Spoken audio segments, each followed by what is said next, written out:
Hello friends, welcome to Short Tricks channel.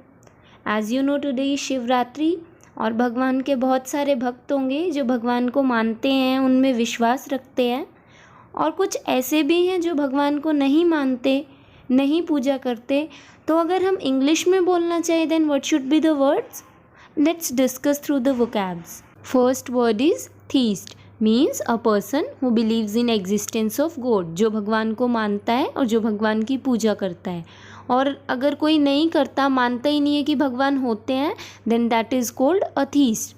और जो atheist होगा फिर कई बार वो भगवान की डिसरिस्पेक्ट भी कर देता है, भगवान के बारे में गलत भी बोल देता है. तो जो वो गलत बोलता है उनको क्या कहते हैं? That is called blasphemy, to show any disrespect for God और any religion. Now come to our grammar part. Today we will discuss prepositions. Let's start it. What is preposition? ऐसा कोई भी वर्ड जो नाउन या pronoun से पहले use किया जाता है, कोई टाइम, कोई डायरेक्शन या कोई प्लेस बताने के लिए. For example in, on, by, until. These all are our prepositions and there are more prepositions like despite, in spite, comprise, beside, besides, which creates so much of confusion that where should we use in the sentences. Let's discuss.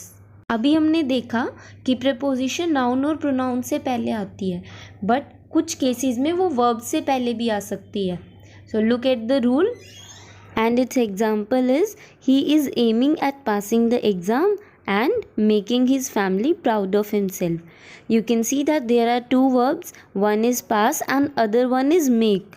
Passing को तो आप सब याद रख पाओगे क्योंकि eight हमारी preposition है, तो ये रूल याद आ जाएगा. But in case of making, क्योंकि एंड आ गया और एंड के बाद कोई प्रीपोजिशन नहीं दिखाई दे रही, तो हम मिस्टेक कर देते हैं.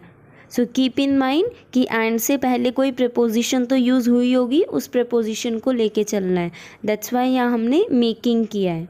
Where we use in and eight.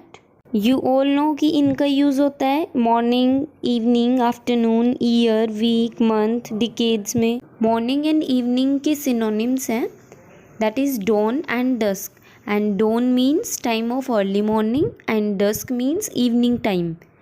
अब हैं तो सिनोनिम्स, लेकिन इनके लिए प्रपोजिशन चेंज हो जाती है. We use at with them, at dawn, at dusk. You can look at these examples. Besides these, we use at with time means AM, PM, noon, midnight and dawn and dusk. अब मैंने एक word use किया besides. Do you know? Beside या besides. There is difference between these words. Let's discuss these. Beside means by the side of, means के साथ में. For example, the boy who sat beside of him was his son. You may think that this example is correct, but this example is wrong. There is one error in it. Please find that error and mention in the comment box. Next word is besides, and besides means in addition to, means इसके साथ में. ये तो include है ही है, और इसके साथ में अगर कुछ और इंक्लूड है, और we can say as well as. For example, what sports do you like besides football. कई बार हम बिसाइड्स के बाद फिर से टू लगा देते हैं, means what other sports do you like besides to football. बोलने में ठीक लग रहा है but there is mistake. Mistake क्यों है? क्योंकि इसके मीनिंग में ऑलरेडी टू एडेड है, तो दोबारा से टू ऐड करने का मतलब superfluous. Then why we use to again? Now practice these questions and mention its answers in the comment box. Thank you for watching the video. We will discuss the remaining prepositions in the next video.